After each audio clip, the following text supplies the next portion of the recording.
स्वागत है। आज हम कुछ ऐसे कानूनों पर गहराई से बात कर रहे हैं जो समाज में शांति बनाए रखने के लिए बहुत जरूरी हैं। जी हाँ। मतलब हम देख रहे हैं पुरानी भारतीय दंड प्रक्रिया संहिता सीआरपीसी और जो नई आई है भारतीय नागरिक सुरक्षा संहिता यानी बीएनएसएस। जी। इनके निवारक प्रावधानों को, जी हाँ, बिल्कुल, प्रिवेंटिव मेजर्स जो होते हैं, हमारे पास एक कानूनी अध्ययन है जो इन दोनों की तुलना करता है। तो आज कोशिश रहेगी कि इनके मूल तत्व को समझें, खासकर बीएनएसएस में क्या बदला है और ये क्यों जरूरी है, मतलब सार्वजनिक व्यवस्था बनाए रखने के लिए और छोटे विवादों को बड़ा बनने से रोकने के लिए। हाँ, तो चलिए शुरू करते हैं। सबसे पहले वो धारा जो अक्सर चर्चा में रहती है, सीआरपीसी 144। अब बीएनएसएस में ये 163 हो गई है। इसमें क्या खास? हाँ, ये बहुत महत्वपूर्ण धारा है। ये एग्जीक्यूटिव मैजिस्ट्रेट्स को, मतलब वो प्रशासनिक अधिकारी जिन्हें कुछ न्यायिक शक्तियां होती हैं, अच्छा, में ये अधिकार देती है कि अगर उन्हें लगे कि सार्वजनिक शांति भंग होने का कोई तत्काल खतरा है तो वो निषेधाज्ञा जारी कर सकते हैं, प्रोहिबिटरी ऑर्डर्स। जैसे कि क्या रोक सकते हैं? जैसे गैरकानूनी सभाएं हो गईं, जुलूस हो गए, हथियार लेकर चलने पर रोक या कोई भड़काऊ भाषण वगैरह, इन पर रोक लगा सकते हैं, दंगों या उपद्रवों को रोकने के लिए। और बीएनएसएस की धारा 163 में क्या कुछ नया है? देखिए, मूल ढांचा तो वही रखा है। आदेश 2 महीने तक वैध रहता है, जिसे राज्य सरकार चाहे तो 6 महीने तक बढ़ा सकती है। लेकिन बीएनएसएस इसमें कुछ अहम चीजें जोड़ता है। क्या चीजें? एक तो डिजिटलीकरण पर जोर है, रिकॉर्ड्स डिजिटल हों। दूसरा, जवाबदेही बढ़ाई गई है। और सबसे जरूरी, आदेश क्यों जारी किया जा रहा है उसके कारण लिखित में देना अनिवार्य कर दिया गया है। अच्छा, लिखित कारण। इससे पारदर्शिता बढ़ेगी शायद। बिल्कुल, उद्देश्य यही है कि पारदर्शिता बढ़े और मनमाने ढंग से आदेश न दिए जाए। कुछ अदालती मामलों ने भी इसे स्पष्ट किया है। हाँ, आपने कुछ मामलों का जिक्र किया था। जी, जैसे मधुलिमये केस था, जिसने इसकी संवैधानिकता को तो माना लेकिन मनमाने इस्तेमाल पर रोक लगाई। फिर अनुराधा बसीन मामला, जिसमें कहा गया कि प्रतिबंध जैसे इंटरनेट बंद करना वो अनुपातिक होने चाहिए, मतलब जरूरत के हिसाब से, और कम से कम दखल वाले। और रामलीला मैदान वाला मामला भी। हाँ, उसने भी न्यूनतम बल प्रयोग और कम दखल वाले उपायों पर ही जोर दिया था। अच्छा, तो ये तो हुई सार्वजनिक शांति की बात। अब जरा जमीन और पानी से जुड़े विवादों पर आते हैं। सीआरपीसी की धारा 145 और बीएनएसएस के धारा 164, यही है ना? सही कहा। और यहाँ एक दिलचस्प बात है, ये धाराएं संपत्ति के कब्जे पर ध्यान देती हैं, पोजेशन पर। मालिकाना हक पर नहीं। नहीं, मालिकाना हक यानी ओनरशिप पर नहीं। वो तो सिविल कोर्ट तय करेगा। इनका मकसद है कि जब तक कोर्ट का फैसला ना आए, कब्जे को लेकर झगड़ा ना हो, शांति भंग ना हो। तो बीएनएसएस 164 में क्या सीआरपीसी 145 जैसा ही है? काफी हद तक, लेकिन एक अहम बदलाव है।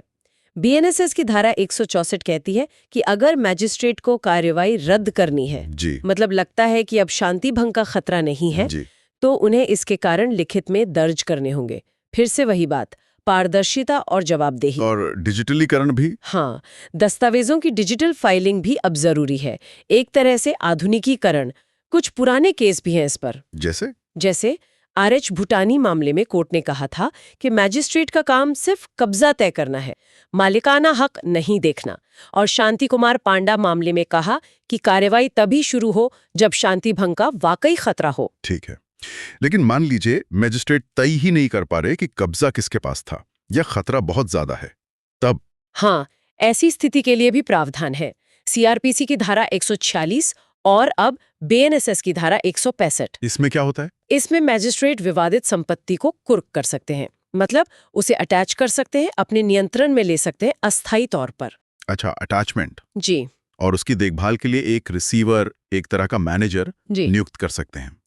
ये एक तरह से विवाद में टाइम आउट जैसा है। और बीएनएसएस ने इसमें क्या कुछ जोड़ा है धारा 165 में? हाँ, बीएनएसएस 165(1) में एक बहुत महत्वपूर्ण सुझाव है। वो ये कि कुर्की का आदेश देने से पहले मध्यस्थता, मतलब मीडिएशन से विवाद सुलझाने की कोशिश की जानी चाहिए। अच्छा, पहले बातचीत की कोशिश। जी, ये दिखाता है कि वैकल्पिक विवाद समाधान पर जोर बढ़ रहा है। और यहाँ भी कुर्की का आदेश क्यों दे रहे हैं उसके कारण स्पष्ट रूप से दर्ज करना अनिवार्य है। कोई केस लॉ इस पे? हाँ, अशोक कुमार मामले में अदालत ने भी कहा था कि कुर्की का इस्तेमाल सोच समझकर सिर्फ आपातकालीन स्थितियों में ही करना चाहिए। समझ गया। और एक आखिरी प्रावधान था, स्थानीय जांच वाला CRPC 148 और BNSS 167। हाँ, स्थानीय जांच या लोकल इंक्वायरी कई बार खासकर संपत्ति विवादों में मजिस्ट्रेट को जमीनी हकीकत जाननी होती है। तो वो खुद जाते हैं? नहीं, ये धारा वरिष्ठ मजिस्ट्रेट को अधिकार देती है कि वो अपने किसी अधीनस्थ अधिकारी को निर्देश दें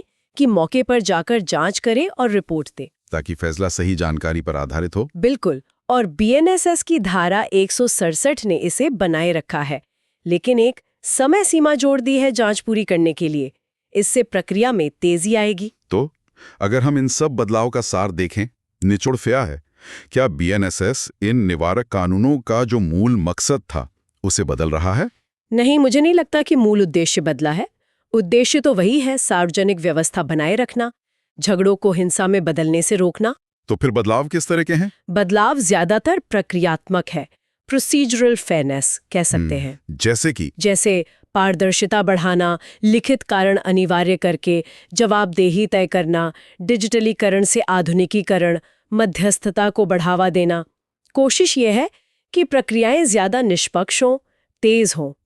लेकिन यहाँ एक बड़ा सवाल भी उठता है, सोचने वाली बात है। क्या? कि प्रक्रियात्मक सुधार कागज पर तो बहुत अच्छे लगते हैं, पर क्या जमीन पर इनके अमल में आने से ये कानून वाकई ज्यादा प्रभावी होंगे, ज्यादा न्याय संगत होंगे? हाँ, ये तो देखने वाली बात होगी कि असल में इनका क्रियान्वयन कैसे होता है। बिल्कुल, ये भविष्य ही बताएगा कि ये बदलाव कितने सफल होते हैं।